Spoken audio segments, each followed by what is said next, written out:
Hi Scorpio, this is Jov. Welcome po sa ating channel. By the way, Scorpio, this is Timeless Gabay Tarot Reading.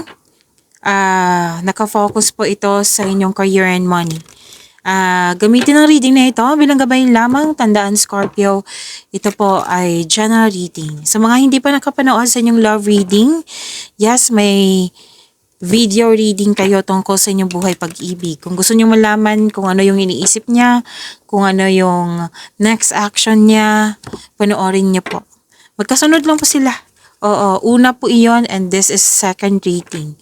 So kung hindi niyo mahanap, hanapin niyo po sa channel natin. Okay? So tandaan Scorpio, ito po ay general reading.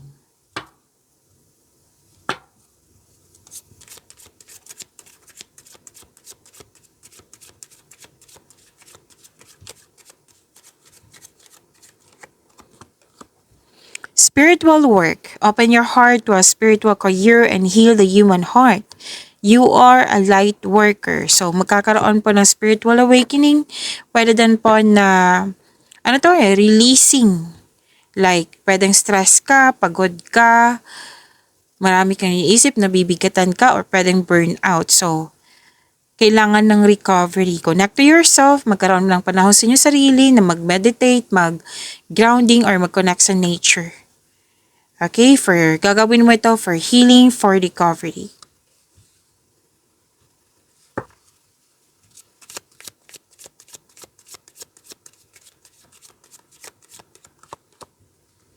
Magkakaroon po ng transformation, changes po. Change is a natural order of the things.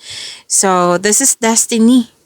Oo, may mangyayari na naka-destiny sa'yo, magkakaroon po ng transformation.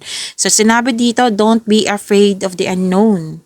Itong pagbabago na ito, itong changes na ito, itong transformation na ito, huwag kang mag-alala. Kumbaga, face it with confidence, increase your confidence, at magtiwala sa pagbabago. Kasi, ang pagbabago na ito ay para sa iyong kaunlaran na kailangan mong bigyan ng aksyon, harapin mo, embrace the new beginning.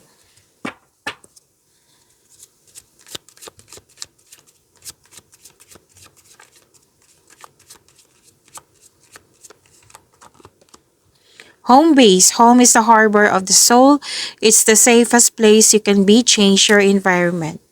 Some of you, home base yung trabaho nyo, nag-decide na ma-home base yung trabaho nyo, at pwede din nakabenta kayo ng bahay or property, nagkaroon ng deal, at pwede din na gusto mong magbakasyon, mag-staycation sa bahay, pwedeng nangyari na ito, pwedeng plano pa ito.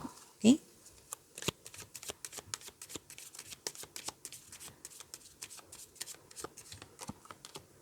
Wow, wealth. Scorpio, you are moving towards real wealth and prosperity. Tingnan nyo, ang ganda. Keep up the great work. Ipagpatuloy nyo ang pagiging productive nyo sa araw-araw kasi Chuck naman magbibigay yan ng wealth sa iyo, magbibigay yan ng prosperity sa iyo. Magkakaroon po ng increased prosperity. So move forward.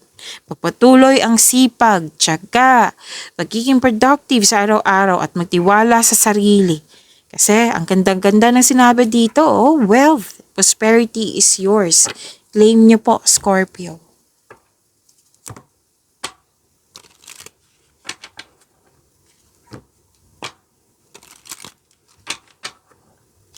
Maraming salamat po sa mga hindi nag-skip ng ads. Subscribe na po kayo sa ating channel at click bell notification para updated po kayo sa bagong video natin. Para sa mga gusto magpa-reading po, comment po kayo ng personal reading and check my reply sa comment section.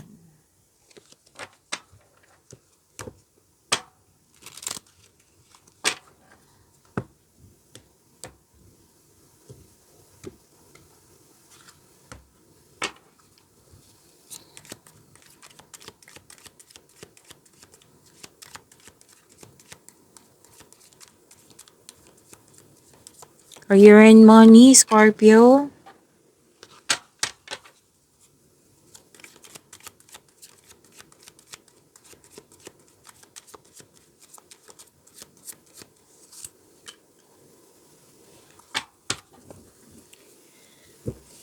Yung sinabi ko kanina dito sa inyo na kailangan ng recovery, kailangan ng healing, which is ginawa mo naman dito. Lumabas sa tarot cards niyo po.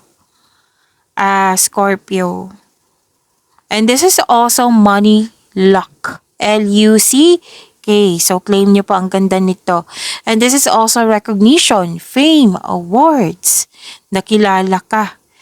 And this is also blessings. Nakatanggap kayo ng blessings, nakatanggap kayo ng mga new ideas, na bibigyan mo po ito ng aksyon.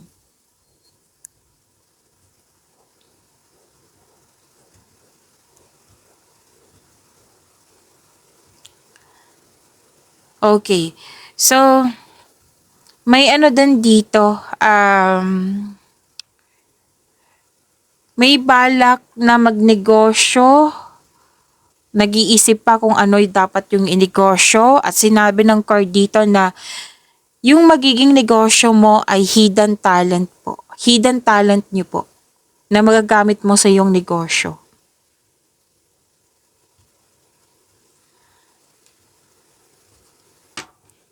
So may unexpected help po. May nakita kong unexpected help.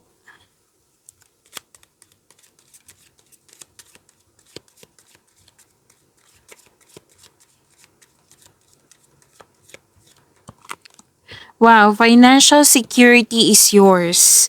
So relax, mag-enjoy. Kasi nakita ko yung achievement mo dito, success po ito. Kung gusto nyo, kung pagod kayo, magpahinga. Kasi deserve nyo naman magpahinga kasi naging productive kayo sa araw-araw para makapag-recharge po kayo. Oo, work can wait. Abundant ka pa rin. Oo, you still be abundant after a well-deserved vacation. Pagbalik mo, abundance pa rin yung naghihintay sa iyo. And nandito pa rin yung luck. L-U-C-K, harvest time po ito. May mangyayaring promotion, pagtaas sa kita, sweldo allowance or ng iyong posisyon. Pagtaas sa kita, pwedeng marami kang orders, kliyente, customer. So, naging wais ka din sa pag-handle ng iyong finances. At naging generous ka din. At the same time, mahilig ka magbigay ng tulong.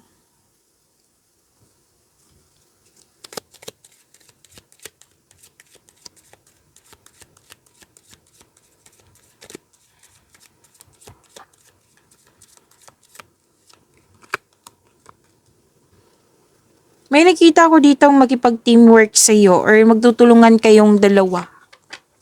Pero then, opportunity pa rin to. Job opportunity. So, sabi ng card, kung ano man tong opportunity na ito, Scorpio, magkakaroon po ng financial growth. So, galingan nyo po. Basta, planuhin nyo ng mabuti at sipagan sa araw-araw.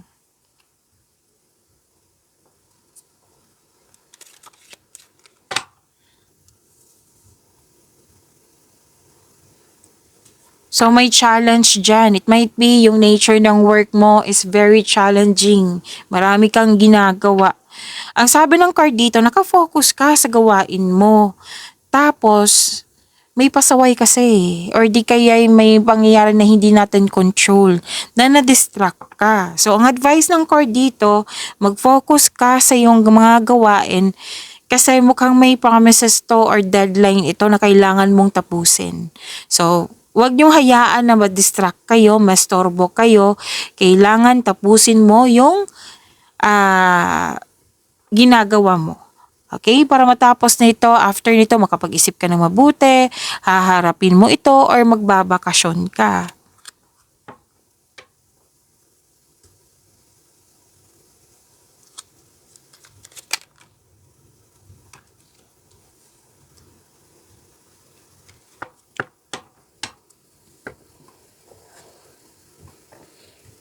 Itong opportunity na ito, bigyan nyo talaga ng matibay na plano.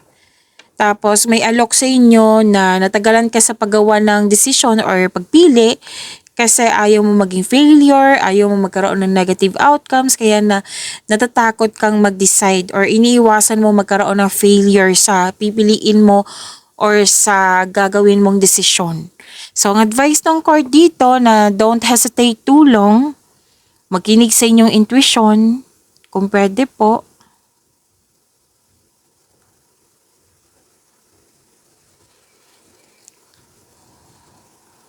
Okay. So sinabi dito, mabilis umunlad yung negosyo mo, trabaho mo, kasi marunong ka makinig sa iyong intuition. Ito yung magdadala sa iyo pagtaas ng kita mo, sweldo mo, promotion pa rin to. Magdadala ito ng tagumpay sa iyo. So, panatilihin, makinig sa iyong intuition. Tapos may dumating sa inyo dito o proyekto na pwedeng opportunity na very excited po kayo. At sinabi din dito na na-recognize ka, this is recognition, nakilala ka, at ipagpatuloy na makinig sa inyong intuition kasi magkakaroon po ng increased prosperity, which is sinabi din dito. Tapos magaling ka sa mga ginagawa mo, magaling ka na leader. Okay? So huwag niyong kalimutan na mag-subscribe sa channel natin at click yung bell notification para updated po kayo sa reading natin. Maraming salamat.